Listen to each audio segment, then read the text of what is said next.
This content is produced by Darknet Breaker, a cybersecurity and dark web education brand. All videos, posts, and content are strictly for educational and awareness purposes only.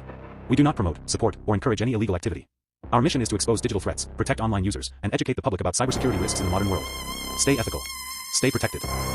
In 2025 alone, cybercriminals laundered over $82 billion in cryptocurrency. This happens on blockchains, decentralized networks that operate as public, immutable ledgers. Every transaction made by every user is recorded and remains visible to anyone with an internet connection. Yet the most sophisticated threat actors in the world operate here. State-sponsored entities like North Korea's Lazarus Group use this transparent system to move billions of dollars in stolen assets. Despite the public nature of the ledger, these illicit funds routinely vanish in plain sight, successfully evading global authorities. Criminal syndicates have not invented a new category of financial crime. Instead, they have mapped the oldest rules of money laundering onto a decentralized global machine. To understand how, we have to look at the traditional laundering cycle. It starts with placement. Illicit cash must be introduced into the banking system, requiring individuals to carry physical bills into financial institutions. Next is layering, where those funds are moved through a labyrinth of shell companies and complex wire transfers to obscure their origin. The cycle ends with integration. The dirty money is spent on legitimate-seeming assets, converting illegal proceeds into physical wealth. Digital currencies and the dark web remove physical bulk from this equation. When a ransomware gang receives Bitcoin directly from a victim, placement happens instantly, across international borders without a single paper bill. Without physical cash or geographical borders to monitor, law enforcement can no longer rely on traditional banking choke points. Tracking criminal wealth now requires a new approach. In the digital underworld, placement is automatic. The moment a ransom is paid or an illicit transaction clears, the funds arrive in the criminal's digital wallet. This diagram maps the immediate vulnerability that creates. A direct mathematical link is forged between the victim's address and the criminal's wallet. Because the blockchain is append only, this link is permanently burned into the public record. Anyone investigating can see exactly where the money went. This puts the criminal in a bind. The stolen funds are liquid, but they are radioactive. Any attempt to convert them to cash at a regulated exchange will trigger an immediate asset freeze. The most urgent technical challenge for a cybercriminal is not acquiring the money. It is mathematically severing that deterministic link before they can cash out. To break the chain, criminals rely on protocol layering, using specialized decentralized applications designed to scramble the forensic trail. A cryptocurrency mixer pools tainted funds from distinct users into a single smart contract, spends them and spits them out to new unlinked addresses.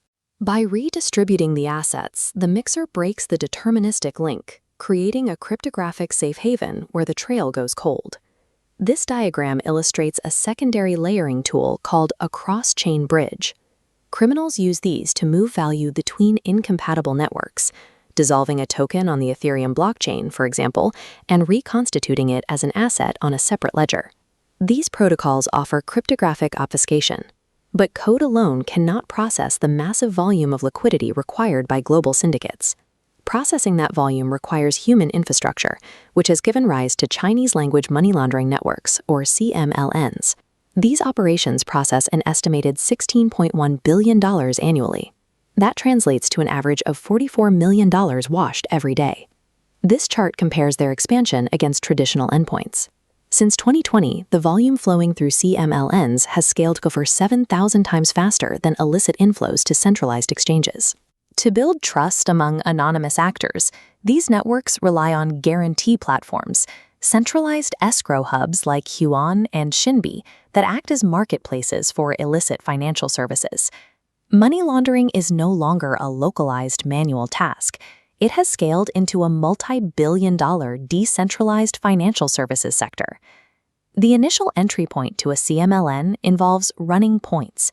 Brokers recruit individuals to rent out their financial identities and digital wallets to act as receivers for fraudulent proceeds. Next, illicit funds fracture into smaller transactions, weaving through dense accounts called motorcades.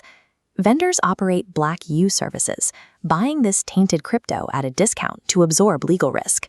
Cleaned funds then flow into informal OTCs, or gambling platforms, washing back into fiat. By fragmenting operations, CMLNs engineered a resilient pipeline. If law enforcement takes down one node, the rest of the network immediately routes around it. But the digital wash cycle contains a fatal flaw. Unlike cash, blockchain data is immortal. This diagram demonstrates how investigators exploit that flaw. Using blockchain analytics, analysts reverse engineer obfuscation tools, drawing vector lines backward from output addresses to their exact origins. Even years later, forensic teams can map networks, trace funds through mixers, and reconstruct shattered deterministic links. The transparency that criminals exploit to transfer wealth across borders becomes law enforcement's weapon for tracking and prosecuting them. This forensic visibility has led to severe enforcement actions. In 2022, the U.S. Treasury Department officially sanctioned Tornado Cash, a protocol that had laundered over $1 billion for state-sponsored actors. Financial sanctions were followed by criminal prosecution, culminating in the 2023 indictments of the Tornado Cash founders by the Department of Justice. The cryptographic arms race continues. When authorities dismantle specific tools, decentralized networks migrate their operations to new protocols and communication channels. But every cybercriminal operating on a public ledger faces an inescapable reality. The exact same machine that allows them to instantly move billions across the globe is the immortal cryptographic witness that ensures they can never truly hide.